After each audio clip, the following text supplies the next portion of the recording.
लोग हैं ये? कौन इन्हें मशवरे दे रहा है? ये तो बच्चे को भी पता है कि जहाँ टैक्स ज्यादा होगा वहाँ सरमायाकारी नहीं होती। और शहबाज शरीफ साहब के होते हुए किसी खैर की तवक्को वैसे भी रखी नहीं जा सकती। और मिफ्ताह साहब जब भी ज़बान खोलते हैं तो उनके मुंह से निकले हुए अल्फाज अवाम पर क़यामत बनकर टूटने लगते हैं। हर इंसान ये समझता है कि वो अहम है, लेकिन हकीकत में ये उसका वहम है।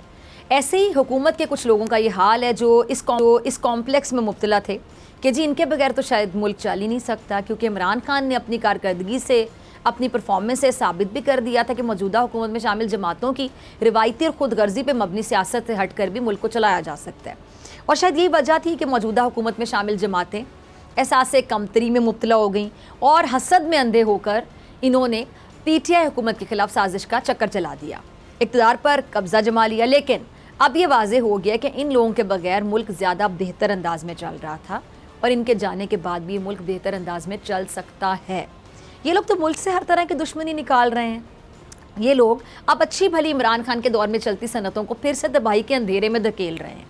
अभी आपने शहबाज शरीफ साहब को सुना, इन्होंने सनतों पर 10% सुपर टैक्स लगा दिया। शहबाज शरीफ साहब ने कहा है कि जी पाकिस्तानियों को गुर्बत से निकालने और मईशत को फ़रोग देने के लिए इक़्तिसादी टीम ने बड़ी सनतों पर 10% सुपर टैक्स लगाने का फ़ैसला किया है। अब नाज़रीन, सुपर टैक्स एक ऐसा जहर है जो सनतों को दिया गया, तो इससे आप कह लें कि हस्ती बस्ती जो सनतें हैं तबाही के दहाने पर पहुँच जाएंगी। और शहबाज शरीफ साहब के होते हुए किसी खैर की तवक्को वैसे भी रखी नहीं जा सकती। और मिफ्ताह साहब जब भी ज़बान खोलते हैं तो उनके मुंह से निकले हुए अल्फाज अवाम पर क़यामत बनकर टूटने लगते हैं। अब आप ज़रा शहबाज शरीफ साहब की सुपर टैक्स पर दलील मुलाहिज़ा कीजिए। दलील ये दे रहे हैं कि इनका सनतों पर सुपर टैक्स लगाने का मकसद ये है कि गुर्बत को कम किया जा सके। आप गुर्बत कम करने की बजाय गुर्बत और बेरोज़गारी बढ़ाने के लिए इक़दाम कर रहे हैं, और वो ऐसे कि अब सनतों पर 10% सुपर टैक्स लगने के बाद सनतों पर बोझ बढ़ेगा। सनतकार अपना बोझ कम करने के लिए क्या करेंगे, और इस 10% सुपर टैक्स की अदायगी के लिए अपने आप को खसारा लगाने के बजाय सनतों में काम करने वाले मज़दूरों के लिए मुश्किल पैदा कर देंगे। फैक्ट्रियों को ताले लगा देंगे जिससे मज़दूरों में बेरोज़गारी फैलेगी। सनतकार अपना पैसा बचाएगा, और अगर इन्होंने उस बचाए हुए पैसे को लेकर मुल्क से जाने का फ़ैसला कर लिया तो ये मुल्क और कौम के लिए सुपर झटका साबित होगा। कौन लोग हैं ये? कौन इन्हें मशवरे दे रहा है? ये तो बच्चे को भी पता है कि जहाँ टैक्स ज़्यादा होगा वहाँ सरमायाकारी नहीं होती, सनतों का पहिया नहीं चलता। और वज़ीर आज़म शहबाज शरीफ साहब को समझ ही नहीं आ रही। समझ क्यों नहीं आ रही? कैसे गुर्बत मिटाओ पॉलिसी उल्टी पड़ जाएगी और गरीब मिटने लग जाएगा। गुर्बत नहीं, गरीब मिटने लग जाएगा। अच्छा, वज़ीर आज़म साहब कह रहे हैं इस टैक्स का गरीब पर असर नहीं पड़ेगा।